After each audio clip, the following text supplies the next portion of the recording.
لله رب العالمين والصلاة والسلام على أشرف الأنبياء والمرسلين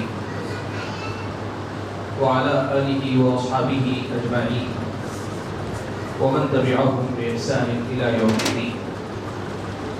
يا أيها الذين آمنوا اتقوا الله حق تقاته ولا تموتن إلا وأنتم مسلمون. يا أيها الناس اتقوا ربكم الذي خلقكم من نفس واحدة وخلق منها زوجها وبث منهما رجالا كثيرا ونساء واتقوا الله الذي تساءلون به والأرحام إن الله كان عليكم رقيبا. يا أيها الذين آمنوا اتقوا الله وقولوا قولا سديدا يصلح لكم أعمالكم ويغفر لكم ذنوبكم ومن يطع الله ورسوله فقد فاز فوزا عظيما. أما بعد فأعوذ بالله من الشيطان الرجيم. بسم الله الرحمن الرحيم. واعبدوا الله ولا تشركوا به شيئا.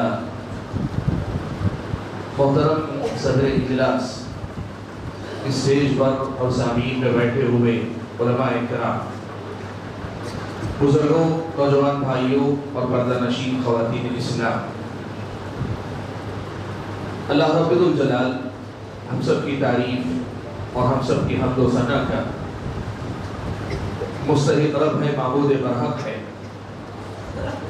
جس نے آج اس کے اپنے اس گھر میں مجھ کو اور آپ کو اکٹھا فرمایا تاکہ ہم اور آپ کتاب و سنت کی تعلیمات کی روشنی میں دین کی کچھ باتیں سن سکیں، سمجھ سکیں، اور جو باتیں ہمارے اور آپ کے علم میں آتی ہیں ان باتوں کی روشنی میں خود کا محاسبہ کر سکیں، جائزہ لے سکیں اور یہ دیکھ سکیں کہ اگر ہمارے اور آپ کے اعمال میں، عمل میں کہیں کمی تو اس کمی کو دور کریں، اور اگر اللہ کے فضل و کرم سے وہ خوبیاں، وہ کمالات، وہ اچھائیاں ہمارے اور آپ کے اندر پائی جاتی ہیں تو پھر ان خوبیوں پر اللہ تبارک و تعالیٰ سے ثابت قدمی کی توفیق طلب کر سکیں۔ حاضرین مجلس، آج کی اس ملاقات میں میری اپنی گفتگو کا جو عنوان ہے وہ جیسا کہ آپ نے سنا، اللہ تبارک و تعالیٰ کا حق۔ صحیح بخاری و مسلم کی روایت ہے، حضرت معاذ ابن جبل رضی اللہ تعالیٰ عنہ روایت فرماتے ہیں کہ میں پیارے نبی صلی اللہ علیہ وسلم کے ساتھ اونٹ پر آپ کے پیچھے، اونٹنی پر آپ کے پیچھے بیٹھا ہوا تھا، سوار تھا آپ کی۔ آپ صلی اللہ علیہ وسلم نے پوچھا کہ یا معاذ، اے معاذ، اتدری ما حق اللہ علی العباد وما حق العباد علی اللہ؟ اے معاذ، تمہیں معلوم ہے کہ اللہ کا بندوں پر کیا حق ہے اور بندوں کا اللہ تبارک و تعالیٰ پر کیا حق ہے؟ معاذ بن جبل رضی اللہ تعالیٰ عنہ نے جواب میں فرمایا کہ اللہ اور اس کا رسول بہتر جانتے ہیں۔ پیارے نبی صلی اللہ علیہ وسلم نے جواب دیا کہ حق اللہ علی العباد، اللہ تبارک و تعالیٰ کا حق بندوں پر یہ ہے ان یعبدوہ، کہ وہ اس کی عبادت کریں، ولا یشرکوا بہ شیئا، اور اس کے ساتھ کسی کو شریک نہ ٹھہرائیں۔ وحق العباد علی اللہ، اور بندوں کا اللہ تبارک و تعالیٰ پر حق یہ ہے کہ اللہ یعذب من لا یشرک بہ شیئا، کہ جو اللہ تبارک و تعالیٰ کے ساتھ شرک نہ کرے، کسی کو شریک نہ ٹھہرائے، اللہ تبارک و تعالیٰ ایسے بندے کو عذاب نہ دے۔ حاضرین گرامی، پیارے نبی صلی اللہ علیہ وسلم کی یہ حدیث آج کی میری گفتگو کی بنیاد ہے، اور اسی کی روشنی میں کچھ باتیں مجھے آپ کے سامنے رکھنی۔ سب سے پہلی بات تو یہ کہ اللہ کا حق ہمیشہ اللہ تبارک و تعالیٰ کا حق بلکہ حقوق کا تذکرہ کرے گی، لیکن اللہ تبارک و تعالیٰ کا حق ہم پر ہے کہ نہیں ہے، اور اگر ہے تو کیوں ہے، اس کو ہمیں سب سے پہلے سوچنا چاہیے۔ سمجھنا چاہیے، سیکھنا چاہیے اللہ کا ہم پر حق کیوں ہے، اللہ تبارک و تعالی ہم پر اپنا حق کیوں رکھتا ہے۔ اگر اس سوال کا جواب ہم اور آپ تلاش کرنا چاہیں نا تو بہت مختصر اور آسان سا جواب یہ ہے کہ ہمارا اپنا وجود سب سے پہلے اس کی دلیل ہے۔ ہمیں وجود اسی نے بخشا، پیدا اسی نے کیا، اور پیدائش سے لے کر مرنے تک اور مرنے کے بعد آخرت کے جتنے معاملات ہیں سارے کے سارے معاملات صرف اللہ تبارک و تعالیٰ کی دین ہے، اسی کی عطا ہے، اسی کی نوازش، یہ اسی کا کرم ہے، یہ اسی کی اللہ تبارک و تعالیٰ کی رحمت ہے، اللہ تبارک و تعالیٰ کا کرم ہے۔ ہم اپنے وجود سے لے کر، اپنے معمولات زندگی سے لے کر، اپنی ضروریات سے لے کر، اپنی زندگی کے سبھی معاملات میں اسی کے محتاج ہیں، اور یہی محتاجی ہماری پہچان ہے، اور وہ دینا، نوازنا، عطا کرنا اس کا اپنا کمال ہے۔ یا ایھا الناس انتم الفقراء الی اللہ، اے لوگو تم سبھی اللہ تبارک و تعالیٰ کے محتاج ہو، واللہ هو الغنی الحمید، اللہ تبارک و تعالیٰ غنی اور حمید یعنی بے نیاز اور قابل تعریف رب ہے، معبود برحق ہے۔ حاضرین گرامی، اللہ تبارک و تعالیٰ کا مجھ پر اور آپ پر حق ہے، اس لیے کہ اس نے ہم پر جو احسانات کیے، جو انعامات کیے، اس نے ہم اور آپ پر جو کرم کیا، جو کرتا چلا جا رہا ہے۔ آج آپ اور میں یہ بات جانتے ہیں، ایک لمحے کے لیے بھی اگر اللہ تبارک و تعالیٰ کے کرم سے، اس کی نوازش سے ہم بے نیاز ہونا چاہیں نہیں ہو سکتے۔ یہ جو سانس اندر جاتا ہے نا، سانس پھنس جائے تو بھی آدمی تکلیف میں رہتا ہے، اور باہر نکلنے کے بعد اگر سانس دوبارہ نہ آئے تو بھی آدمی پریشان ہو جاتا ہے۔ معمولی سے انسان کا آتا جاتا سانس بتاتا ہے کہ اللہ تبارک و تعالیٰ کے ہم کتنے محتاج، اور وہ ہمارے اور آپ پر کتنا کرم کرنے والا ہے۔ اتنا کرم کرنے والے رب کا ہم پر حق ہوگا کہ نہیں ہوگا؟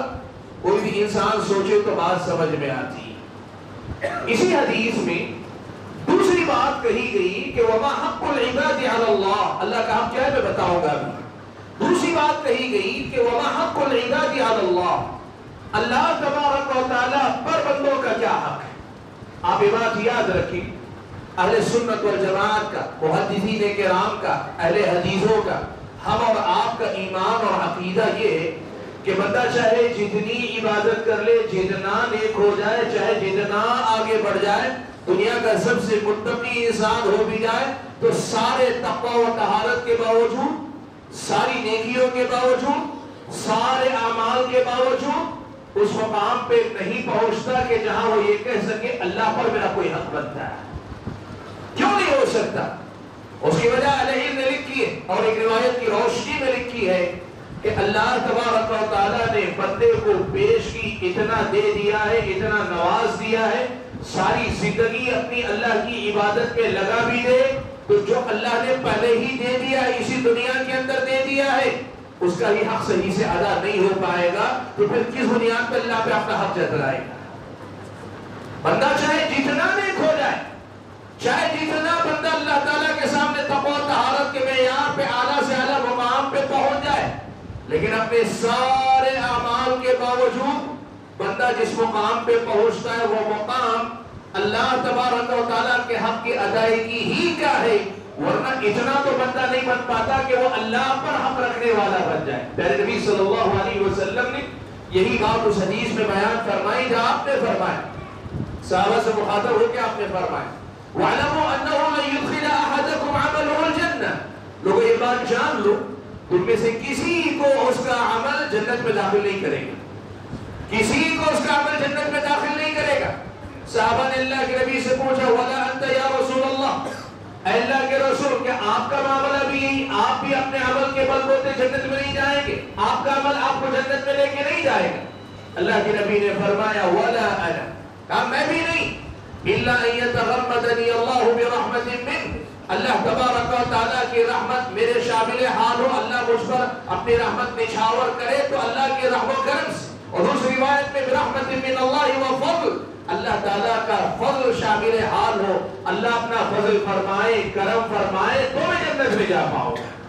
اسی حدیث کی بنیاد پہ اہل سنت کا، اہل حدیثوں کا یہ عقیدہ ہے کہ چاہے جتنے عمل کر لے، جنت میں بندہ اللہ کے فضل و کرم ہی سے جائے گا، اور جنت میں جانے کے بعد جو درجے اللہ دے گا نا، اس میں ہمارے اور آپ کے عمل کا اللہ تعالیٰ حساب کرے گا۔ ورنہ یہ ہماری حیثیت ہی نہیں کہ وہ عمل کر لیں جو جنت کی قیمت بن جائے۔ آپ یقین کریں اللہ تعالیٰ کے فضل کے بغیر ہماری اور آپ کی نجات نہیں ہوتی۔ لیکن اس کے باوجود اس حدیث میں نبی علیہ السلام نے کہا وَمَا حَقُّ الْعِبَادِ عَلَى اللَّهِ، بندوں کا اللہ پر حق کیا ہے؟ علم نے حدیث کی شرح کرتے ہوئے لکھا کہ اس حدیث میں مزید اللہ کا فضل و کرم ہے کہ اللہ تبارک و تعالیٰ دیتا تو اپنے فضل ہی سے دیتا ہے، اپنے کرم ہی سے دیتا ہے، لیکن اس کے فضل کا کرم کا یہ کمال ہے کہ وہ دیتا بھی ہے تو اپنے فضل کو آپ کا حق کا نام دے کر دیتا ہے۔ وہ دیتا اپنے فضل سے ہے، لیکن اسے آپ کا میرے حق کا نام دے کر دیتا ہے۔ یہ خود اللہ تعالیٰ کے فضل و کرم کا مظاہرہ ہے۔ اور اگر ہم سمجھ سکے نا اللہ تبارک و تعالیٰ کا حق ہم پر واجب کیوں ہے، اس لیے بھی واجب ہے کہ وہ دیتا اپنے فضل سے ہے، لیکن فضل سے دے کے بھی اسے ہمارے حق کا نام دیتا ہے اللہ کی مدد۔ اس حدیث میں نبی علیہ السلام نے جو بات بیان فرمائی وہ بڑی اہم بات ہے۔ آپ صلی اللہ علیہ وسلم نے یہ بات بیان فرمائی ما حق اللہ علی العباد، اے معاذ تمہیں معلوم ہے اللہ تعالیٰ کا بندوں پر کیا حق ہے۔ حضرت معاذ نے جو صحابہ کا ادب تھا، جو صحابہ کا سلیقہ تھا، وہ جانتے تھے کہ اللہ کے نبی صلی اللہ علیہ وسلم کے بہت سارے سوالات کا مقصد آپ سے جواب سننا نہیں، اللہ کے نبی کو بتانا ہے، سکھانا ہے، لیکن وہ بتانے سے پہلے سوال کر کے آپ کی توجہ چاہتے ہیں، آپ کو تیار کرنا چاہتے ہیں کہ بڑی اہم بات بتانے جا رہا ہوں، سننے کے لیے تیار ہو کہ نہیں۔ اور یقینی بات ہے کہ حضرت معاذ بن جبل رضی اللہ تعالیٰ عنہ نے جواب میں کیا کہا، چاہے جتنا بھی حضرت معاذ بن جبل رضی اللہ تعالیٰ عنہ کا علم ہو۔ آپ کو معلوم ہے حضرت معاذ کون تھے؟ حضرت معاذ بن جبل رضی اللہ تعالیٰ عنہ کا جب انتقال ہوا، ان کو دفن کیا گیا نا، صحابہ میں سے کئی صحابہ نے الگ الگ الفاظ میں ان کو خراج تحسین پیش کیا، تو ان میں سے بعض نے یہ کہا تھا آج مجھے لگتا ہے کہ علم ہی دفن کر دیا گیا۔ وہ صحابی حضرت معاذ بن جبل ہیں، لیکن وہ جواب دینے کے بجائے ایک جملہ کہتے ہیں اللہ و رسولہ اعلم، اللہ اور اس کا رسول زیادہ جانتا ہے۔ اور یقیناً چاہے جتنا بھی علم ہو، اللہ تعالیٰ کا علم سب سے افضل ہے، سب سے کامل ہے، اور ان کے مقابلے میں پیارے نبی صلی اللہ علیہ وسلم کا علم حضرت معاذ بن جبل رضی اللہ تعالیٰ عنہ کے مقابلے میں اعلیٰ و برتر ہے۔ جب یہ جواب حضرت معاذ نے دیا تو نبی علیہ السلام نے پھر صحابی کو بتایا کہ اللہ تبارک و تعالیٰ کا حق کیا ہے۔ آپ یہ سمجھیے کہ یہی جواب مجھے آپ کے سامنے کھول کر رکھنا ہے، واضح کر کے رکھنا ہے۔ اللہ کے نبی نے کیا فرمایا کہ حق اللہ علی العباد ان یعبدوہ ولا یشرکوا بہ شیئا، اللہ تبارک و تعالیٰ کا بندوں پر حق یہ ہے کہ وہ اللہ ہی کی عبادت کریں اور اس کے ساتھ کسی کو شریک نہ ٹھہرائیں۔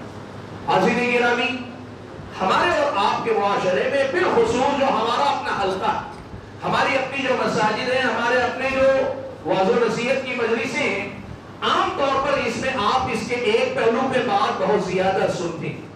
جب بھی ہم سنتے ہیں، ہم یہ سنتے ہیں کہ اللہ تبارک و تعالیٰ کا حق توحید ہے، کہ اللہ تبارک و تعالیٰ کے ساتھ کسی کو شریک نہ کیا جائے، کسی کو شریک نہ ٹھہرایا جائے، صرف اسی کی عبادت کی جائے، اللہ کے علاوہ کسی کی عبادت نہ کی جائے۔ یہ جواب صحیح ہے، یہ جواب صحیح ہے، اور یہ جواب اسی حدیث کے ٹکڑے میں ہے، اور یہ بات اسی حدیث میں اللہ کے نبی نے بتائی ہے کہ اللہ کی عبادت میں کسی کو شریک نہ کیا جائے، اللہ تعالیٰ کی توحید اللہ تبارک و تعالیٰ کا حق ہے۔ لیکن میرے بھائیوں، آج جو بات میں آپ کے سامنے رکھنا چاہتا ہوں، جس عنوان کے انتخاب کا سبب ہے، اور وہ عنوان یہ ہے، وہ سبب یہ ہے کہ اس حدیث میں اصل میں دو باتیں بیان کی گئی۔ اللہ تبارک و تعالیٰ کے حق کے لیے اللہ کے نبی صلی اللہ علیہ وسلم نے دو باتیں کہی۔ پہلی بات اللہ کے نبی نے کہی ان یعبدوہ، لوگوں کو چاہیے کہ وہ اللہ کی عبادت کریں، وہ اللہ کی عبادت کریں، وہ اللہ کی عبادت کریں۔ اور اس کے بعد دوسری ہے کہ جب اللہ کی عبادت کریں تو کسی بھی عبادت میں غیر اللہ کو شریک نہ کریں۔ آج سب سے پہلی غلط فہمی ہم اور آپ کو یہی دور کرنی چاہیے۔ ہمارے اور آپ کے احباب اور خواتین میں کی بڑی تعداد یہ سمجھتی ہے کہ اگر ہم نے صرف شرک سے اپنے آپ کو بچا لیا تو اللہ تعالیٰ کے حق کو پوری طرح ہم نے ادا کر دیا. نہیں میرے بھائی، ہم نے اگر شرک سے اپنے آپ کو بچایا، توحید اگر ہم نے اپنے اندر رکھی ہے، یہ اللہ کے فضل و کرم سے بہت بڑا کمال ہے جو اللہ نے ہم اور آپ کو عطا کیا کہ ہم اللہ تعالیٰ کی عبادت میں شرک نہیں کرتے، غیر اللہ کو اللہ تعالیٰ کے قریب بھی نہیں لاتے ہیں. یہ ہمارے اوپر اللہ تعالیٰ کا فضل و کرم ہے. لیکن یہ بات ادھوری ہے، یہ نامکمل ہے. اصل کمال یہ ہے کہ ہم اور آپ اللہ تبارک و تعالیٰ کی عبادت کریں. اللہ تبارک و تعالیٰ کا یہ حق ہے. آئیے میں آپ کو بتاتا ہوں، یہ جو پہلا ٹکڑا ہے اَيَّعْبُدُوهُ، اللہ تبارک و تعالیٰ کی عبادت کریں. اس عبادت میں ہم اور آپ کو کن باتوں کا خیال رکھنا ہے؟ ہم اور آپ کو عبادت میں کیا کیا جو پہلو ہیں جن کو ہم نے نظر انداز کیا؟ آج آپ سے میں پوچھوں، کیا ہم اور آپ اللہ تعالیٰ کی عبادت کرتے ہیں؟ تو آپ میں سے بہت سارے کیا سبھی کہیں گے الحمدللہ کرتے ہیں. کیا کرتے ہیں؟ ہم سب کہیں گے کہ ہم اللہ کے فضل و کرم سے نماز قائم کرتے ہیں، توفیق کے مطابق زکوٰۃ دیتے ہیں، روزہ رکھ لیتے ہیں، حج بھی کرتے ہیں، قرآن کی تلاوت کرتے ہیں، ذکر و اذکار کرتے ہیں، ہم عبادت کرتے ہیں اللہ تعالیٰ کی. لیکن کیا کبھی ہم نے یہ سمجھنے اور سیکھنے کی کوشش کی کہ اسلام نے، قرآن و سنت نے ہم اور آپ کو اللہ تعالیٰ کی عبادت کے نام پہ کیا کیا باتیں سکھائیں؟ عبادت میں کیا کیا باتیں داخل ہوتی؟ عبادت میں کن کن پہلوؤں کا خیال رکھنا چاہیے؟ عبادت کا دائرہ کتنا وسیع ہے؟ کیا کیا باتیں عبادتوں میں آتی ہیں؟ کیا بھی ہم نے یہ سمجھنے کی کوشش کی؟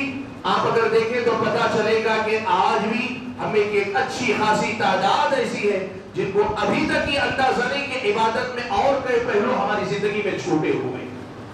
عبادت کے کئی ایسے باب، عبادت کے کئی ایسے پہلو ہیں جو ہماری اور آپ کی زندگی میں ناپید ہے، وہ موجود نہیں ہے اللہ کے فضل. میں نکات کی شکل میں آپ کے سامنے کچھ باتیں رکھتا ہوں. ان باتوں کو آج آپ سنیے، ان کو یاد رکھیے اور ان کی روشنی میں اپنی زندگی کا محاسبہ کیجئے. یقیناً ہمارے اور آپ کے اندر بہت ساری کمی نظر آئے گی، کوتاہی نظر آئے گی. سب سے پہلی بات، ہم اور آپ کو عبادت کے سلسلے میں یہ بات یاد رکھنی چاہیے کہ عبادت جب کی جائے، سلف صالحین نے کتاب و سنت کے نصوص کی روشنی میں ایک بات لکھی ہے کہ بندے کی عبادت مکمل اس وقت ہوتی ہے جب بندہ عبادت میں بیک وقت 3 باتوں کا خیال رکھے. 3 چیزیں عبادت میں بندے کے ساتھ رہنی چاہیے.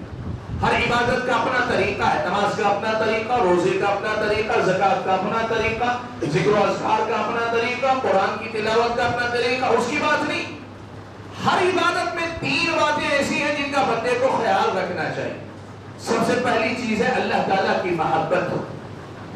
دوسری چیز ہے اللہ تبارک و تعالیٰ سے رجا یعنی امید اللہ تعالیٰ سے رکھنا. اور تیسری چیز ہے خوف، اللہ تبارک و تعالیٰ کا خوف یعنی ڈر اپنے دل کے اندر رکھنا. العلم نے لکھا عبادت کا کمال یہ ہو کہ عبادت میں بیک وقت یہ تینوں کی تینوں چیزیں بندے کے اندر پائی جاتی ہیں. یعنی جب ہم عبادت کریں نا تو اللہ کی محبت سے سرشار ہو کر عبادت کریں. ہمیں یہ بوجھ نہ لگے، ہمیں یہ ذمہ داری نہ لگے، ہمیں کوئی ایسے نہ لگے جیسے ہم اپنے سر سے کوئی پہاڑ اتار کے رکھ رہے ہیں. یہ محبت کا سودا لگے، یہ محبت ہو. ہم نماز کے لیے کھڑے ہو، کوئی بھی عبادت کریں، ہماری عبادت میں اللہ تعالیٰ کی محبت ہونی چاہیے. ایک ایسا تعلق کہ بندہ خوش ہو جائے، اسے محسوس ہو کہ میں اب کھڑا ہو رہا ہوں نماز میں تو میرے رب سے میں ہم کلام ہو رہا ہوں، میں اللہ سے بات کر رہا ہوں. انما یناجی ربہ، وہ اپنے رب سے سرگوشی کر رہا ہے. وہ محبت کا احساس آدمی کے اندر ہونا چاہیے. میرے بھائیوں، آج آپ اپنے حساب کر کے بتائیں ہماری اور آپ کی عبادتوں میں کیا یہ شعور، یہ احساس ہے کہ ہم اور آپ عبادت کرتے ہوئے محسوس کرتے ہیں واقعی اللہ کی محبت میں ہم کھڑے. عبادت ہو رہی ہے اور صحیح بھی ہے لیکن وہ کامل نہیں، وہ پوری نہیں، وہ عبادت اپنے کمال پہ نہیں. اللہ کی محبت ہونی چاہیے اور جب محبت ہوگی نا تو آدمی اللہ تعالیٰ کی عبادت کے لیے ویسے ہی بے چین رہے گا جیسے کوئی چاہنے والا اپنے محبوب سے ملنے کے لیے بے چین رہے گا. سبحان اللہ. ابھی آپ جانتے ہیں ویلنٹائن ڈے آ رہا ہے، کل پرسوں کی بات ہے. ابھی سے پتہ نہیں نوجوانوں کی کیا کیا ہوگی. دنیا کی حقیر ذلیل شہوت سے بھری محبت کے لیے اتنا دیوانہ. آپ سوچو اللہ تعالیٰ سے واقعی محبت اگر ہمیں ہوگی تو ہماری بے چینی کا عالم کیا ہوگا. آج اب ہم آپ کو سوچنا چاہیے کہ ہماری عبادتیں عبادت کی اس روح سے کس قدر خالی. ہماری اور آپ کی عبادتوں میں اس جذبے کی کتنی کمی ہے. آپ کو پتا ہے سنن ابی داؤد کی روایت میں نبی علیہ السلام نے فرمایا، صحابی فرماتے کہ نبی علیہ السلام یہ کہتے تھے کہ اقم الصلاۃ ارحنا بها یا بلال، اے بلال نماز کے لیے اقامت کہو اور اس اقامت کے ذریعے، اس نماز کے ذریعے ہمیں راحت پہنچاؤ. وہ راحت ہے، یہ سکون ہے، یہ ہمارے دل کا قرار ہے، یہ ہمارے اور آپ کی روح کی غذا ہے، یہ ہمارے اور آپ کے دل کی وہ چیز ہے، وہ ضرورت ہے کہ ہم اس کے لیے بے چین رہتے ہیں. اللہ تعالیٰ کی محبت ہو، اللہ کی محبت. بھائیو یہ ایک دن میں نہیں آئے گی، یاد رکھیں، ایک دن میں نہیں آئے گی. بڑا مجاہدہ کرنا پڑے گا. اللہ کی محبت پیدا کرنے کے لیے دوسری محبتوں کو گھٹاتے گھٹاتے نکال کے باہر کرنا پڑے گا. دنیا کی محبت، مال کی محبت، نام کی محبت، عہدے کی محبت، دنیا کی مختلف چیزوں کی محبت، خواہشات کی محبت، اپنے رغبات، اپنی ساری محبتیں رفتہ رفتہ گھٹانی پڑے گی اور اللہ تعالیٰ سے تعلق مضبوط کرنا پڑے گا. محبت بڑھتی جائے گی، ادھر دنیا کی محبت کم ہوتی جائے گی، تب اللہ کی محبت کا، عبادت کا اصل مزہ آئے گا. آج بھی شاید ہماری اور آپ کی زندگی میں وہ سجدہ نہیں آیا ہے جہاں واقعی معنوں میں سر جھکا کر دل کرے کہ سر میرا نہ اٹھنے کا. اللہ کی محبت ہونی چاہیے. اللہ کے وقت ہماری یہ عبادتیں ہماری زندگیوں کو نہیں بدل پا رہی. وجہ یہ ہے کہ اسی روح محبت سے خالی ہے عبادتیں.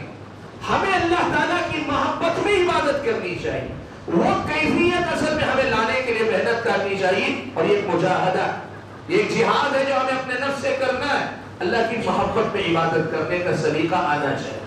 اور یہ عبادتیں یاد رکھنا فرائض میں عام طور پہ نہیں ہو پاتی، اس لیے کہ فرائض میں لوگ بھی رہتے ہیں. آپ جماعت کے تابع، امام کی تکبیرات کے تابع ہیں. میں آگے ذکر کروں گا. یہ کیفیت پیدا کرنے کے لیے نوافل میں محنت زیادہ کرنی پڑے گی، تو پھر مختصر فرض میں بھی وہ کیفیت انشاءاللہ ضرور آئے گی. ایک چیز ہے کہ اللہ کی محبت پیدا کرو. دوسرے دو چیزیں اور اس میں نے ذکر کی. وقت اجازت نہیں دیتا کہ اسی مسئلے پہ بات کریں کہ اللہ کی محبت کیسے آئے گی، کیا اسباب ہے، کیا طریقہ. اجازت نہیں وقت کی کہ میرے پاس اتنی بات کرو. لیکن میں یہ بتانا چاہتا ہوں کہ اصل میں کہ اللہ کا حق ہے کہ اللہ کی عبادت کی جائے. اور عبادت کیسے کی جائے؟ محبت والی عبادت کی جائے، اللہ کی محبت پہ ڈوب کر عبادت کی جائے. اور دوسری بات میں نے کہی امید ہو اور خوف ہو. دوسری اور تیسری بات اللہ تبارک و تعالیٰ سے امیدیں ہو اور اللہ تبارک و تعالیٰ کا ڈر بھی ہو.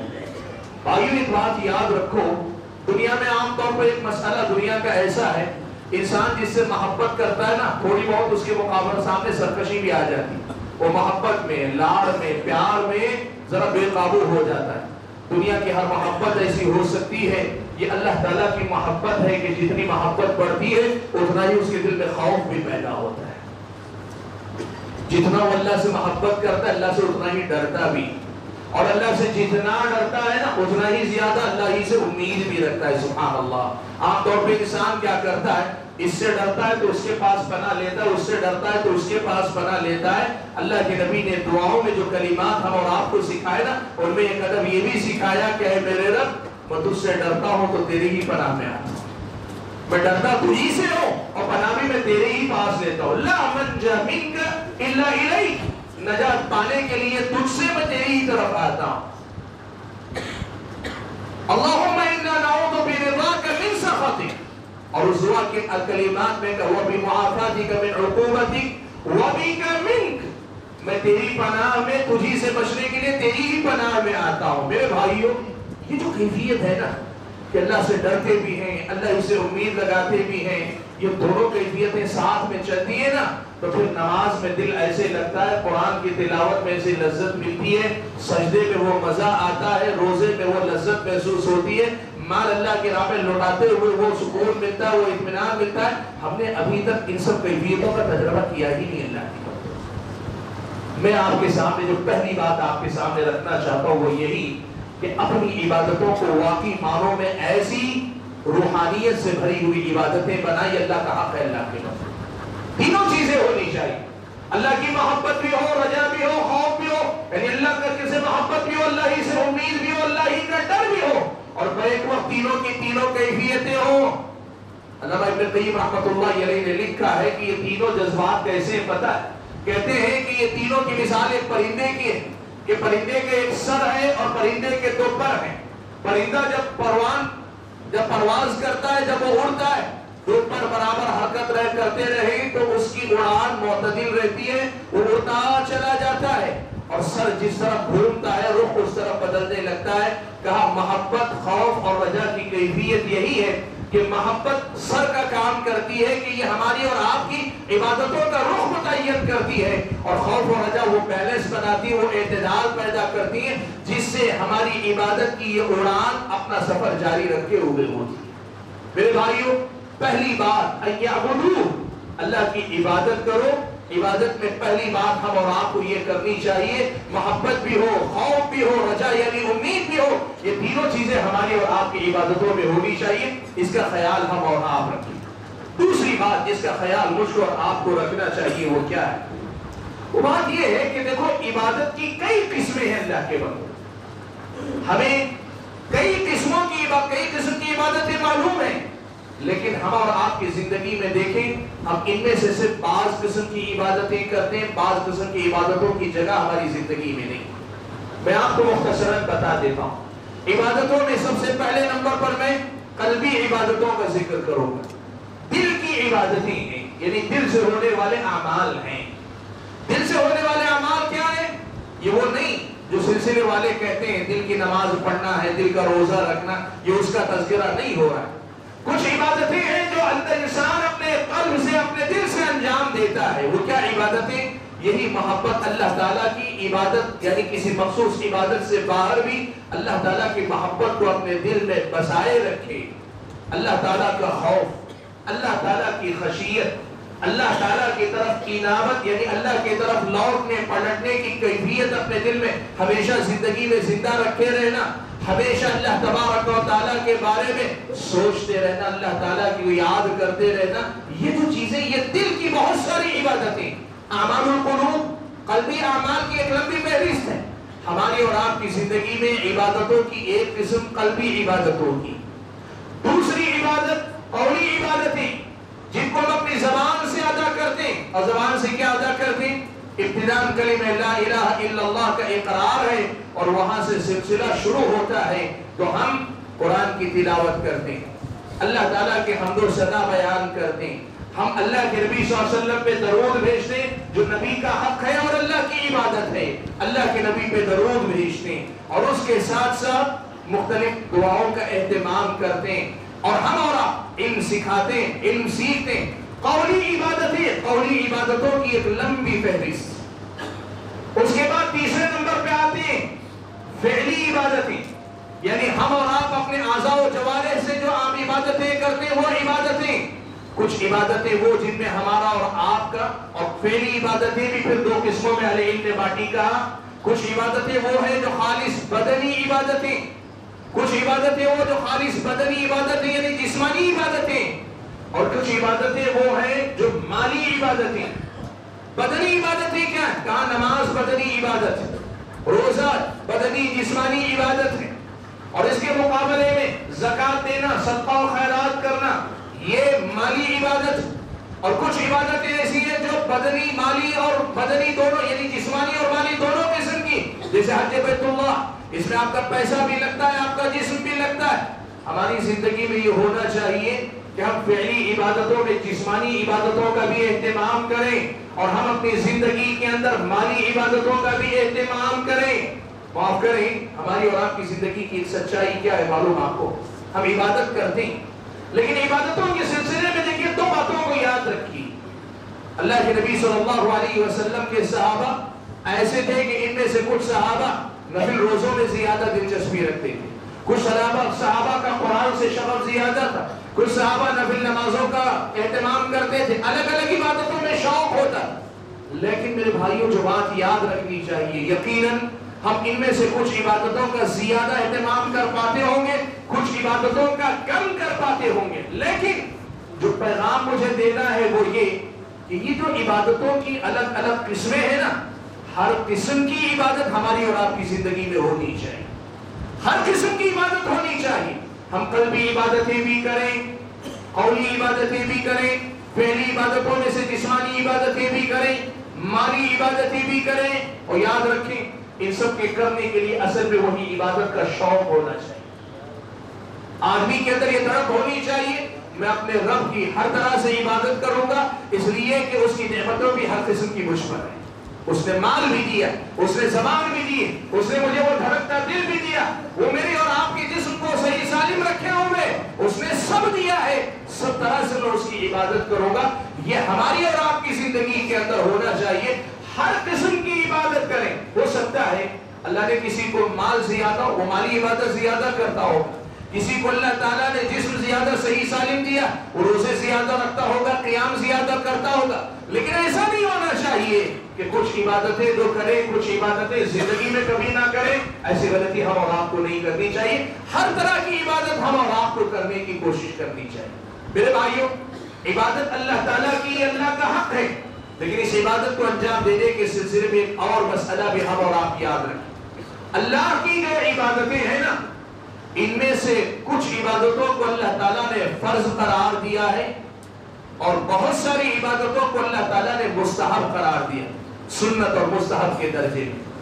جو فرض ہیں یاد رکھیں یہ اللہ کا کرم ہے. فرائض اس نے محدود رکھے، لمیٹڈ رکھے. سنتیں اور مستحبات اس نے بہت سارے رکھے، اور اس میں بھی مستحبات میں بھی دو قسم کی. کچھ مستحبات ایسے ہیں کہ اسی قبیل کا فرض عمل ہے، پھر اس میں سنت ہے. جیسے نماز ہے، فرض نماز بھی ہے، مستحب نماز بھی ہے. روزہ ہے، فرض روزہ ہے، اس کے ساتھ مستحب روزہ بھی ہے. اس کے ساتھ آپ دیکھیں مال ہے، زکوٰۃ فرض ہے، صدقات و خیرات. تو جو فرض ہے اسی قبیل کی سنتیں بھی ہیں.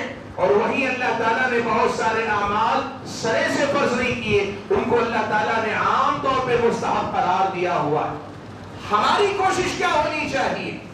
فرائض کی ادائیگی پابندی ہی کے درجے میں نہیں، اس سے آگے بڑھ کر مستحبات میں اعلیٰ سے اعلیٰ مقام تک ہم پہنچیں. اللہ کی عبادت اس درجے میں کریں کہ صرف فرائض پہ بس نہ کریں، فرائض کے ساتھ سنتوں کا، مستحبات کا کثرت سے اہتمام کریں. سبحان اللہ. آپ کو معلوم ہے پیارے نبی صلی اللہ علیہ وسلم نے جو باتیں ہم اور آپ کو بتائی نا، ان میں ہمیں یہ معلوم ہوتا ہے کہ نبی علیہ السلام نے یہ بات ہمیں صاف طور پہ بتائی ہے. جنت میں داخلہ تو اللہ کے فضل و کرم سے ہو جائے گا، اللہ اپنے فضل و کرم سے داخل کرے گا. لیکن جو مستحبات ہوں گی، جو سنتیں ہوگی، یہ سنتیں ہمارے فرائض کی کمی کو پوری کرے گی، اور فرائض کی کمی کو پورا کرنے کے بعد جنت میں اعلیٰ سے اعلیٰ مقام تک لے جانے کا سبب بنے گی. ہمارے اور آپ کے گناہوں کا کفارہ بنے گی، ہمارے اور آپ کے لیے مزید نیکیوں کی توفیق کا سبب بنے گی. بہت سارے فائدے ان سنتوں کے ہماری اور آپ کی زندگی میں. آج آپ دیکھیں ہم فرائض کے پابند ہوں گے، لیکن ہماری زندگی میں سنت یا مسنون اعمال نہیں ہوں گے.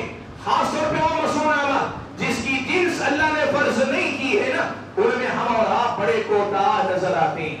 اللہ تبارک و تعالیٰ کا ذکر ہم کتنا کرتے ہیں ان عبادتوں کے علاوہ جو فرائض میں آتے ہیں. فرائض کے علاوہ صبح شام چلتے پھرتے اٹھتے بیٹھتے اللہ کا ذکر ہم کتنا کرتے ہیں. یاد رکھو میرے بھائیوں، اللہ کی عبادت اللہ کا حق ہے، لیکن اس حق میں یہ داخل ہے کہ اللہ کی عبادت صرف فرائض پہ رک کے نہ کرو، فرائض سے آگے بڑھ کے مستحبات میں بھی آگے بڑھ کر زیادہ سے زیادہ عبادت کرنے کی کوشش کرو. آپ نے سنا حدیث قدسی میں نبی علیہ السلام نے اللہ تبارک و تعالیٰ کے حوالے سے یہ بات نقل کی، فرمایا کہ اللہ تعالیٰ نے فرمایا وَمَا تَقَرَّبَ إِلَيَّ عَبْدِي بِشَيْءٍ أَحَبُّ إِلَيَّ مِمَّا افْتَرَضْتُهُ عَلَيْهِ. بندہ فرض ادا کر کے مجھ سے قریب ہوتا ہے تو جتنا محبوب بنتا ہے کسی اور عمل کے ذریعے میرا اتنا محبوب نہیں بنتا. لیکن فرائض کے بعد لا يزال العبد يتقرب إلي بالنوافل، بندہ نوافل ادا کرتا رہتا ہے، سنتیں پڑھتا رہتا ہے، حتی وحبہ، اللہ سے نزدیک ہوتے ہوتے اس مقام پہ پہنچتا ہے جہاں اللہ تعالیٰ بندے سے محبت کرنے لگتا ہے. بھائیوں، سننے کے لیے آپ نے سن لیا، سنانے کے لیے میں نے ایک لفظ میں کہہ دیا. اللہ کے نبی کے حدیث کے الفاظ ذرا رک کر سوچو، ہم کیا، ہماری حیثیت کیا، ہم کیا، ہماری حیثیت. آسمانوں والا رب ہم سے محبت کرے گا. ہم نے سوچا ہے کتنا بڑا مقام ہے. آسمانوں والا رب ہم سے محبت کرے گا. آپ کو معلوم ہے حضرت ابی بن کعب رضی اللہ تعالیٰ عنہ اللہ کے نبی صلی اللہ علیہ وسلم کے ساتھ تھے. حضرت ابی بن کعب سے اللہ کے نبی نے کہا کہ میں جو ہے تمہیں قرآن سنانا چاہتا ہوں، پڑھو، تم سے میں قرآن سننا چاہتا ہوں. میں سننا چاہتا ہوں. حضرت ابی ابن کعب نے کہا اللہ کے نبی قرآن تو آپ پہ اترا ہے، میں کیا پڑھوں گا؟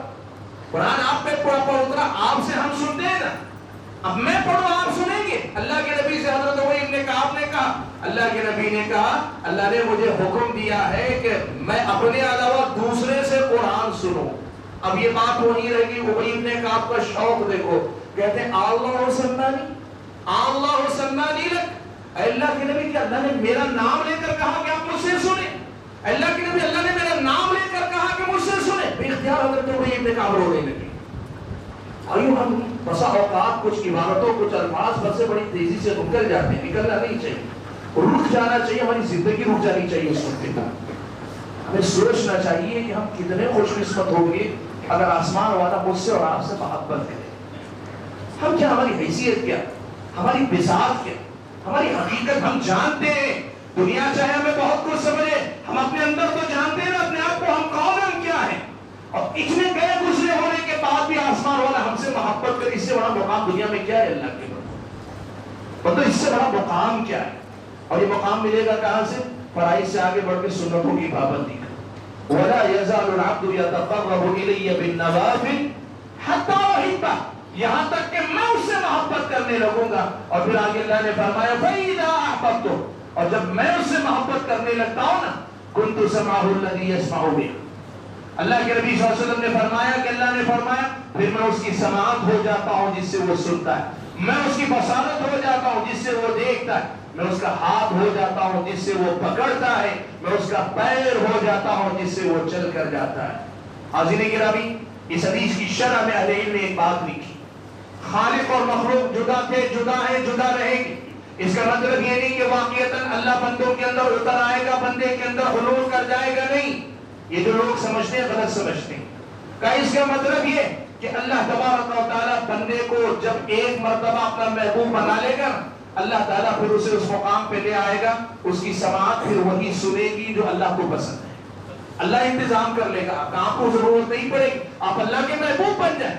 آپ کی نمازوں کی پابندی فرائض سے سنتوں تک ہے، آپ کے روزوں کے اہتمام فرائض سے سنتوں تک ہے، آپ کے صدقہ و خیرات کا معاملہ فرائض سے آگے بڑھ کر نفل صدقات تک آئے. اللہ تعالیٰ آپ کو اپنا محبوب بنا لے گا نا تو کیا ہوگا؟ اللہ تعالیٰ آپ کی سماعتوں کا ذمہ دار ہو جائے گا، پھر آپ وہی سنیں گے جو اللہ تبارک و تعالیٰ کو پسند آئے گا. پھر آپ اپنی نگاہیں وہی پڑھیں گی، وہی دیکھیں گی جو اللہ تبارک و تعالیٰ کو پسند ہے، اور پھر آپ کے ہاتھ اسی چیز کو چھوئیں گے، قدم اسی طرف جائیں گے جو اللہ تبارک و تعالیٰ کو پسند ہے. آپ کو اللہ تعالیٰ کی توفیق خاص ملے گی. اللہ تبارک و تعالیٰ کے حفظ و امان میں آپ مصیبتوں سے نہیں، فتنوں سے اور اس قسم کی ساری گمراہیوں سے بچا لیے جائیں گے. آج آپ بتاؤ، یہ سارے فتنے جو دنیا کے اندر پھیلے ہوئے ہیں، اس کے پیچھے ہماری اور آپ کی عبادتوں میں کوتاہیوں کا بہت بڑا دخل ہے. یہ جو میری اور آپ کی زندگی کے اندر عبادتوں کے اندر خلل ہے، اس کا نتیجہ یہ ہے کہ آج خواہشات کے فتنے، شہوات کے فتنے، شبہات کے فتنے، ایک فطرہ نے ہم پہ دھاوا بولا ہوا ہے، اور آج ہم فطروں کے سامنے بالکل یوں سمجھے ننگ دھڑک کھڑے ہوئے، وہ آ کے ہمیں زخمی کر کر کے جاتے ہیں. اللہ کے بندو، اللہ تعالیٰ کے سامنے فرائض کی نہیں سنتوں کا بھی اہتمام کرو کہ اللہ ہمیں اپنا محبوب بنا لے، اور اپنا محبوب بنانے کے بعد اللہ یہ ساری نوازشیں عطا فرمائے. اتنا ہی نہیں، آگے اللہ کے نبی نے اور کہا، اللہ نے اور کہا. دیکھو ہم عبادت کرتے ہیں لیکن ہماری عبادتیں فرائض سے آگے نہیں بڑھتے، کتنی چیزوں سے ہم محروم ہیں. دیکھو اللہ کے نبی نے فرمایا وَلَئِن سَأَلَنِي لَأُعْطِيَنَّهُ، بندہ اس مقام پہ پہنچ جاتا ہے، پھر اگر وہ کچھ بھی مانگتا ہے میں اسے دے دیتا ہوں. وَلَئِنِ اسْتَعَاذَنِي لَأُعِيذَنَّهُ، اگر وہ پناہ مانگتا ہے تو میں اسے پناہ میں لے لیتا ہوں، میں اسے پناہ دے دیتا ہوں. سبحان اللہ. اللہ کے بندو دیکھو عبادت یہ کرنی، اللہ کا حق ہے کہ ہم اللہ تبارک و تعالیٰ کی اتنی عبادت کریں. اچھا اگلی بات، اللہ تعالیٰ کی عبادت اللہ کا حق ہے، اس میں عبادت میں یہ بات بھی یاد رہے عبادت کتنی کرے، کب تک کرے. اللہ نے فرمایا وَاعْبُدْ رَبَّكَ حَتَّى يَأْتِيَكَ الْيَقِينُ، اپنے رب کی عبادت کرو یہاں تک کہ تمہیں موت آ جائے. یعنی ہماری اور آپ کی عبادت اور اللہ سے تعلق کی کیفیت ایسی رہنی چاہیے کہ یہ سفر چلتا رہے چلتا رہے چلتا رہے چلتا رہے، سفر ختم نہ ہو، موت آ جائے. یعنی ہمیں نہ ہو کہ ہم سمجھے ہم اپنی منزل پہ پہنچ گئے، موت بھی ہمارے اس سفر کا خاتمہ کرے. ہمیں کبھی تھکنا نہیں ہے، ہمیں کبھی رکنا نہیں ہے، ہمیں کبھی یہ محسوس نہیں کرنا چاہیے کہ ہم نے بہت کچھ کر لیا. نہیں، یأتیک الیقین، ہر مقام پہ ہر وقت اللہ کی عبادت میں لگے رہیں۔ اور دوسری بات میں یہ کہنا چاہوں گا، ہر جگہ اللہ تعالیٰ کی عبادت کرنے کی کوشش کریں۔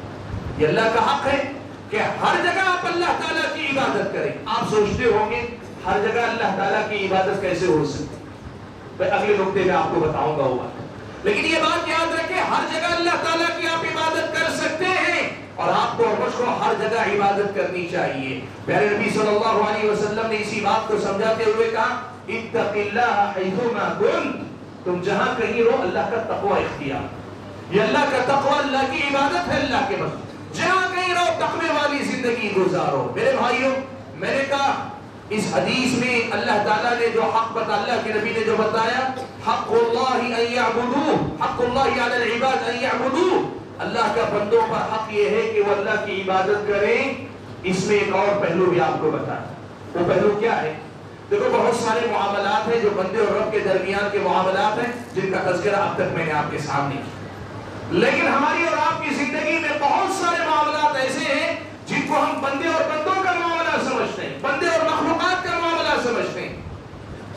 اسلامی شریعت مجھ کو اور آپ کو یہ بتاتی ہے بندہ اگر اپنی نیت درست کر لے اور اللہ تعالیٰ کے دین کی پابندی کر لے نا، یہ معاملات بھی رہتے ہیں، معاملات عبادت بھی بن جاتے ہیں۔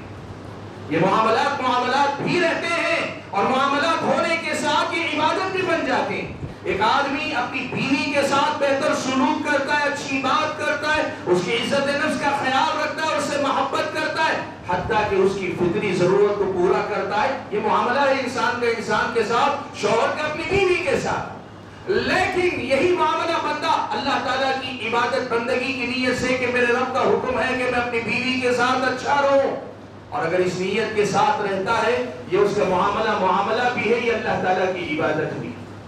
آپ یقین کریں قضاء حاجت کا مسئلہ جو انسان کی اپنی ضرورت ہے، یہ قضاء حاجت انسانی ضرورت کا معاملہ، لیکن بندہ وہاں بھی یہ سوچتا ہے میرے نبی نے مجھے قضاء حاجت کا ایک طریقہ بتایا، میں ان آداب کا لحاظ رکھوں گا۔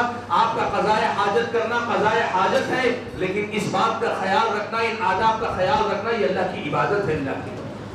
آپ اس حیثیت سے دیکھو نا تو پھر میری اور آپ کی پوری زندگی، چاہے وہ بازار میں ہو، آپ خرید و فروخت کرتے ہیں، آپ مال بیچ رہے ہیں، مال خرید رہے ہیں، آپ کہتے ہیں یہ میری ضرورت ہے، میرا کاروبار ہے، لیکن ساتھ میں اللہ تبارک و تعالیٰ کی عبادت کر رہا ہوں، یعنی اپنی کمائی حلال سے کماؤں گا، جھوٹ نہیں بولوں گا، سچ بولوں گا، خود کمانے کے ساتھ اپنے گاہک کا فائدہ بھی سوچو۔ اسلام نے جو تعلیمات دی آپ ان کا خیال رکھیں گے نا، آپ کی تجارت دنیا کی بھی تجارت ہے، آپ کے آخرت کی بھی تجارت ہے، اللہ کی بات۔ ایک بیوپار آپ ایک وقت دو بیوپار کر رہے ہیں، ایک دنیا والے کے ساتھ کر رہے ہیں، دوسرے آسمان والے کے ساتھ آپ معاملہ کر رہے ہیں۔ میرے بھائیوں اس اعتبار سے دیکھو ساری زندگی اللہ تعالیٰ کی عبادت ہے، اور اسی لیے میں نے کہا ہر جگہ اللہ کی عبادت کرو، ہر جگہ اللہ کی عبادت کرو۔ آپ کہاں ہیں جہاں اللہ کی عبادت سے باہر ہو سکے؟ اسی لیے شیخ الاسلام ابن تیمیہ رحمۃ اللہ علیہ نے عبادت کی تعریف کی، یعنی عبادت کیا ہے، اس کا ڈیفینیشن، اس کا ضابطہ، اس کا قاعدہ بتاتے ہوئے یہی بات کہ اسم جامع لكل ما يحبه الله ويرضاه من الاقوال والافعال الظاهرة والباطنة، انسان کے ظاہری اور باطنی اقوال و افعال ان تب کو جو چیز شامل ہے اس کا نام عبادت ہے، اللہ کے بندے۔ ہماری ساری زندگی اللہ تعالیٰ کی عبادت ہے۔ معلوم یہ ہوا کہ ہم اللہ تعالیٰ کی عبادت کے نام پہ صرف ایک پہلو پہ بات کرتے ہیں، وہ کون سا پہلو ہے؟ شرک نہیں ہونا چاہیے، عبادتیں غیر اللہ کی نہیں ہونی چاہیے، جبکہ اس حدیث میں اور یہی بات قرآن کی اس آیت میں بھی اللہ نے کہی وَعْبُدُ اللَّهِ، اللہ کی عبادت کرو، وَلَا تُشْرِكُوا بِهِ شَيْئًا، اور اللہ کے ساتھ کسی کو شریک نہ کرو۔ پہلا حصہ اصل یہ کہ اللہ کی عبادت کرو، بھرپور کرو، خوب کرو، بار بار کرو، ہر طرح کی عبادت کرو، پوری زندگی کرو، سب جگہ کرو، ہر وقت میں کرو۔ یہ عبادت اصل میں ہماری زندگی میں ابھی جگہ نہیں بنا سکی اللہ کے۔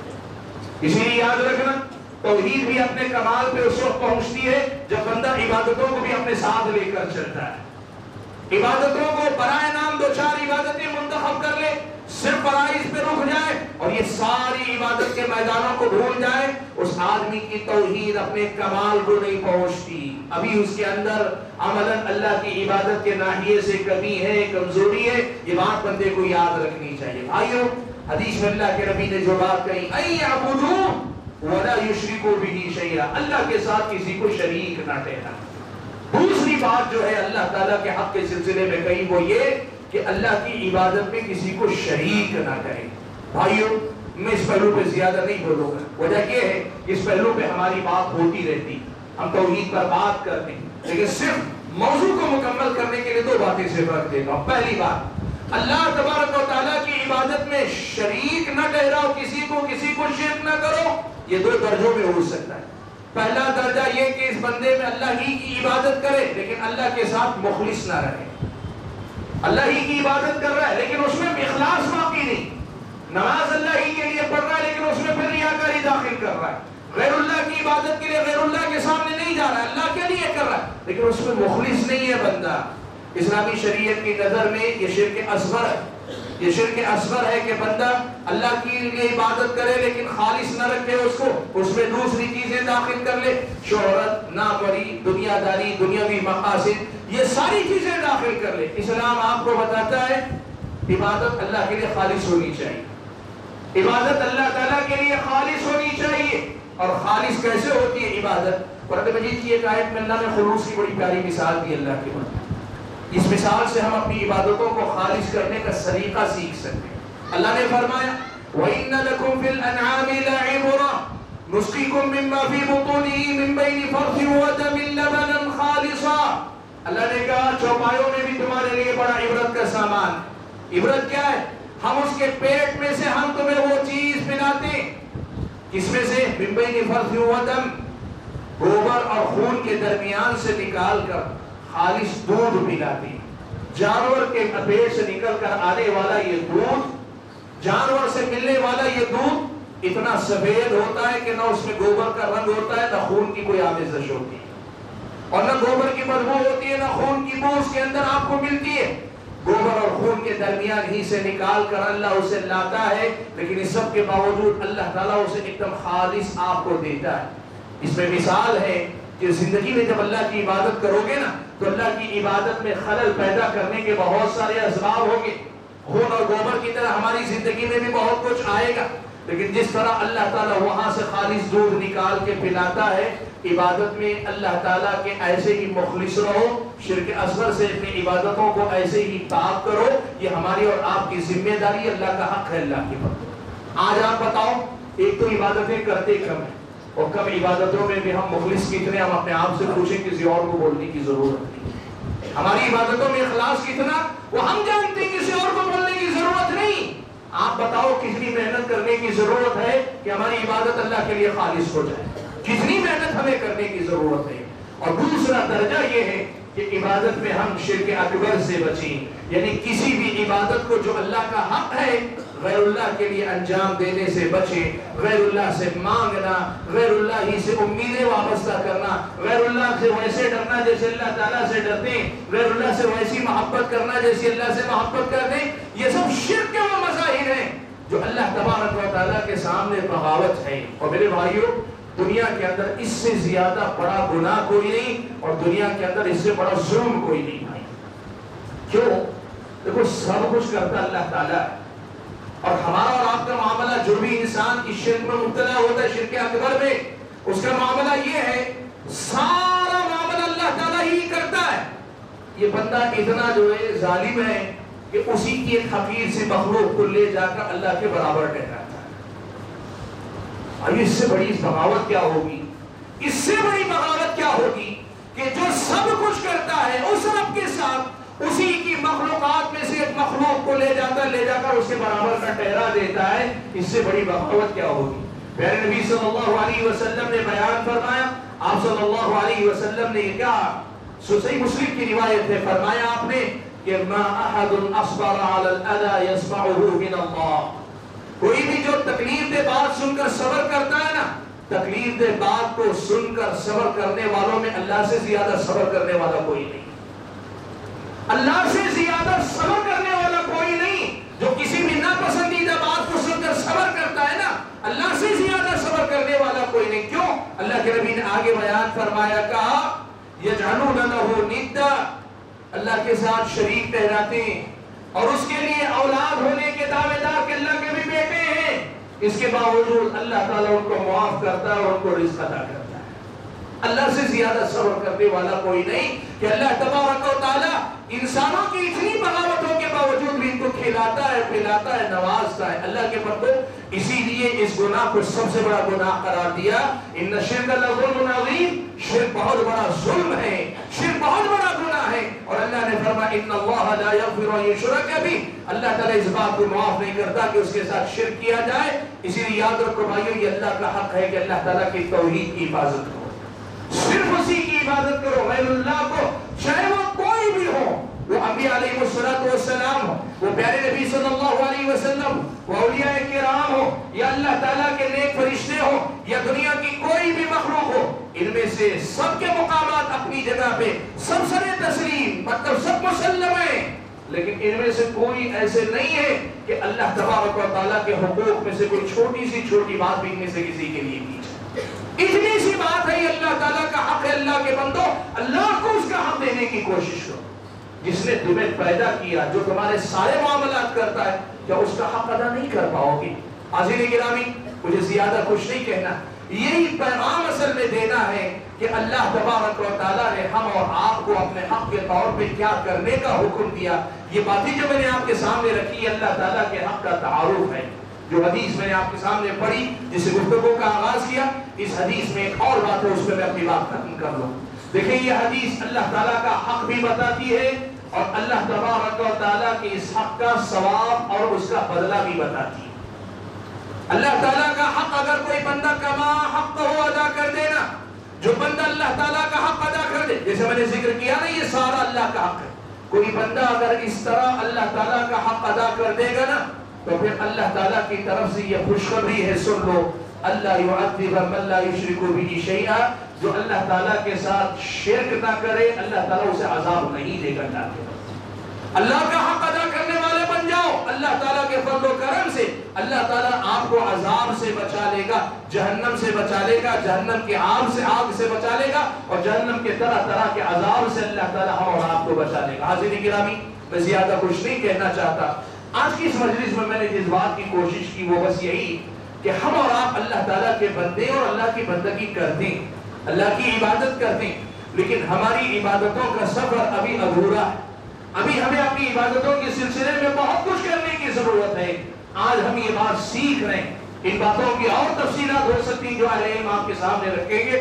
کوشش کریں کہ ہماری زندگی میں عبادت میں ترقی ہونی چاہیے، اللہ کی عبادت میں اضافہ ہونا چاہیے، اور یہ جو باتیں آج ہم نے سنی، ان سب باتوں کو اپنی زندگی میں لانے کی ہمیں کوشش کرنی چاہیے۔ اللہ سے دعا ہے کہ اللہ تعالیٰ مجھے، آپ سبھی حضرات اور خواتین کو جو باتیں کہیں سنی گئی، کہنے اور سننے سے زیادہ ان باتوں کو سمجھ کر ان پر عمل پیرا ہونے کی توفیق عطا فرمائے۔ اللہ تعالیٰ ہم اور آپ کو اس کا حق پہچان کر اس کا حق ادا کرنے والا بنائے، اور جو بھی ہم سے ہو پا رہا ہے ہم کوشش کر رہے ہیں، اللہ تعالیٰ اپنے فضل و کرم سے اس کو قبول فرما لے۔ ہم ادھورے ہیں، ہم کھوٹے ہیں، ہماری عبادتوں میں خلل ہے، لیکن اللہ تعالیٰ کا فضل و کرم اتنا وسیع ہے کہ اللہ تعالیٰ ایسے اعمال بھی قبول کرتا ہے۔ اللہ تعالیٰ ہمارے اور آپ کے اعمال کو قبول فرما لے اور ہمیں اپنی عبادت میں اور مزید آگے بڑھا کر لے جائے۔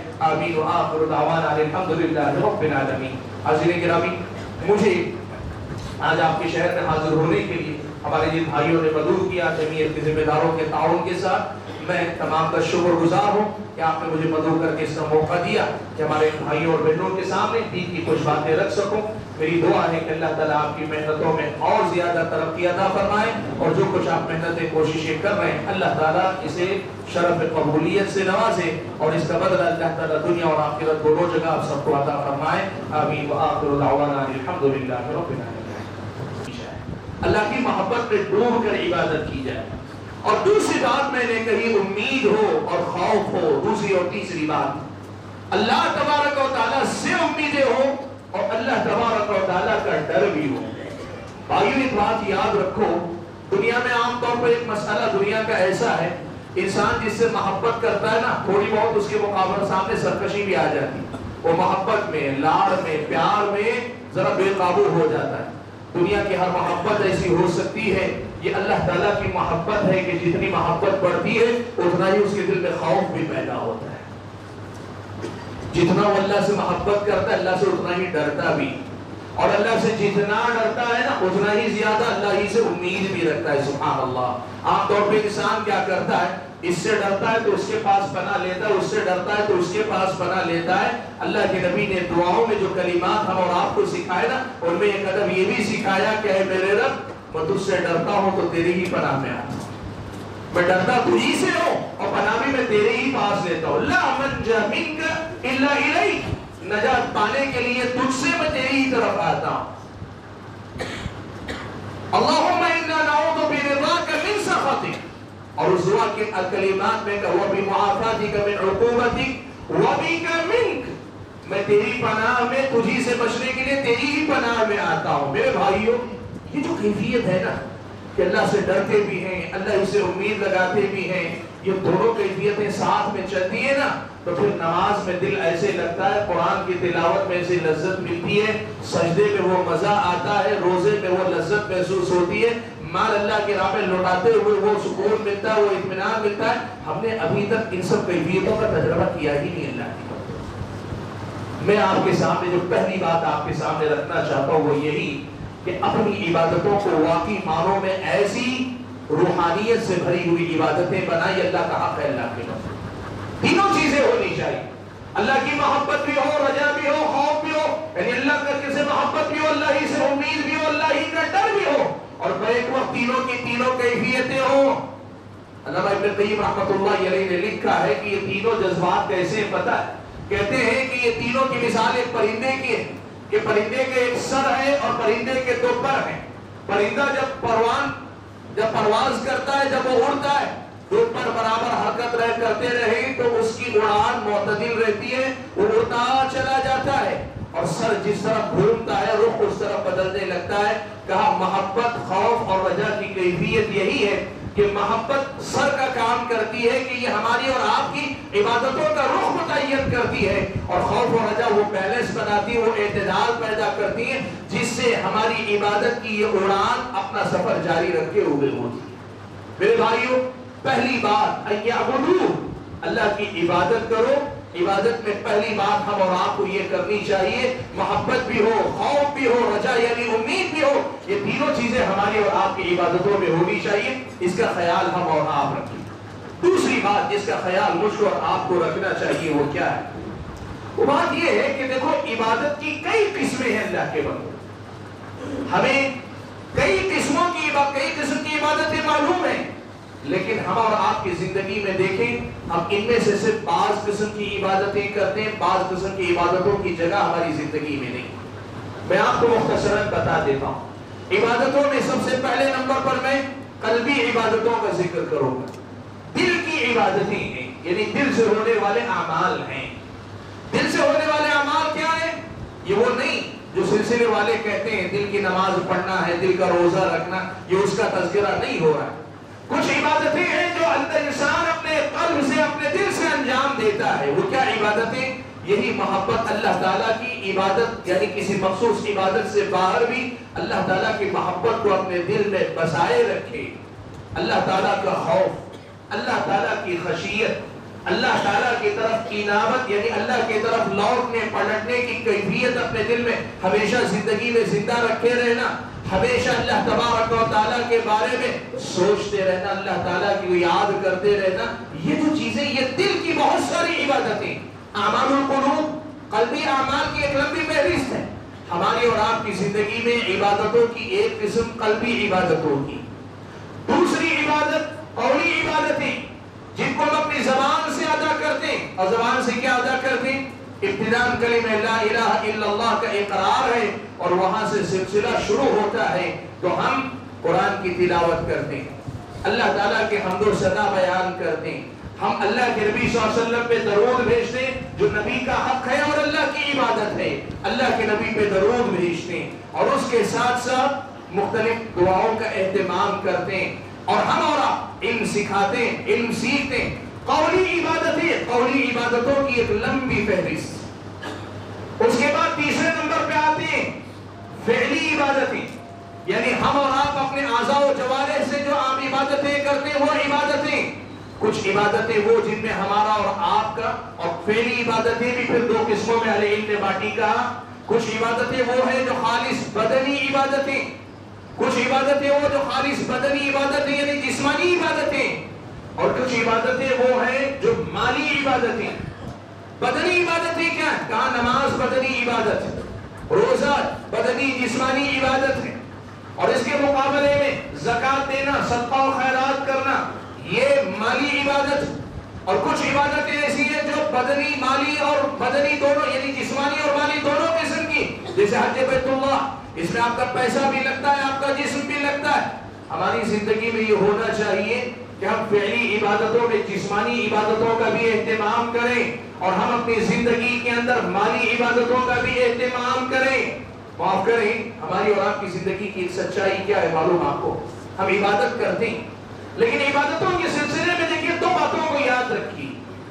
اللہ کے نبی صلی اللہ علیہ وسلم کے صحابہ ایسے تھے کہ ان میں سے کچھ صحابہ نفل روزوں میں زیادہ دلچسپی رکھتے تھے، کچھ صحابہ کا قرآن سے شغف زیادہ تھا، کچھ صحابہ نفل نمازوں کا اہتمام کرتے تھے، الگ الگ عبادتوں میں شوق ہوتا۔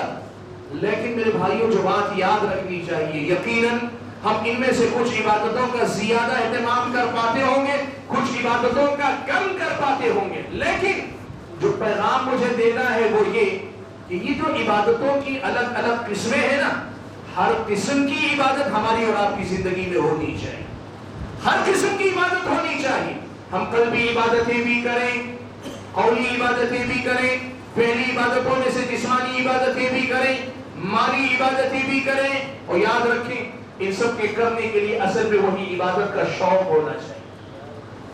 آدمی کے اندر یہ طرف ہونی چاہیے میں اپنے رب کی ہر طرح سے عبادت کروں گا، اس لیے کہ اس کی نعمتوں بھی ہر قسم کی مجھ پر ہے۔ اس نے مال بھی دیا، اس نے زبان بھی دی، اس نے مجھے وہ دھڑکتا دل بھی دیا، وہ میرے اور آپ کے جسم کو صحیح سالم رکھے ہوئے اس نے سب دیا ہے، سب طرح سے میں اس کی عبادت کروں گا۔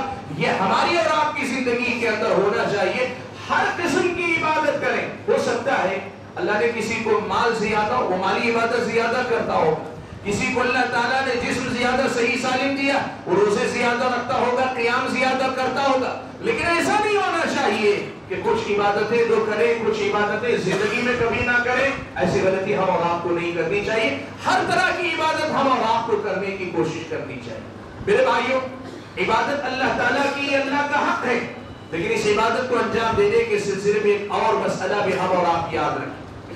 اللہ کی جو عبادتیں ہیں نا، ان میں سے کچھ عبادتوں کو اللہ تعالیٰ نے فرض قرار دیا ہے، اور بہت ساری عبادتوں کو اللہ تعالیٰ نے مستحب قرار دیا، سنت اور مستحب کے درجے میں۔ جو فرض ہیں یاد رکھیں یہ اللہ کا کرم ہے، فرائض اس نے محدود رکھے، لمیٹڈ رکھے، سنتیں اور مستحبات اس نے بہت سارے رکھے، اور اس میں بھی مستحبات میں بھی دو قسم کی، کچھ مستحبات ایسے ہیں کہ اسی قبیل کا فرض عمل ہے، پھر اس میں سنت ہے، جیسے نماز ہے، فرض نماز بھی ہے، مستحب نماز بھی ہے، روزہ ہے، فرض روزہ ہے، اس کے ساتھ مستحب روزہ بھی ہے، اس کے ساتھ آپ دیکھیں مال ہے، زکوٰۃ فرض ہے، صدقات و خیرات، تو جو فرض ہے اسی قبیل کی سنتیں بھی ہیں، اور وہی اللہ تعالیٰ نے بہت سارے اعمال سرے سے فرض نہیں کیے، ان کو اللہ تعالیٰ نے عام طور پہ مستحب قرار دیا ہوا ہے۔ ہماری کوشش کیا ہونی چاہیے؟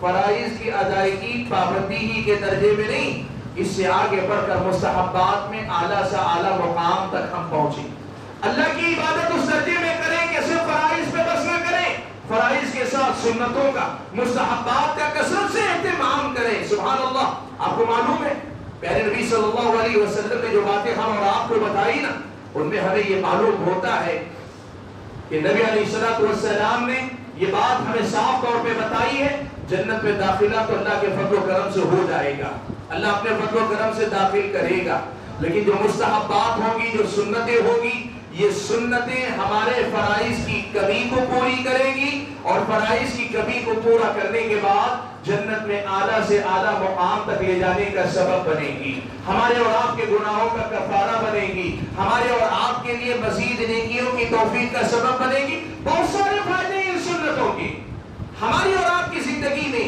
آج آپ دیکھیں ہم فرائض کے پابند ہوں گے، لیکن ہماری زندگی میں سنت یا مسنون اعمال نہیں ہوں گے، خاص طور پہ وہ مسنون اعمال جس کی جنس اللہ نے فرض نہیں کی ہے نا، ان میں ہم اور آپ بڑے کوتاہ نظر آتے ہیں۔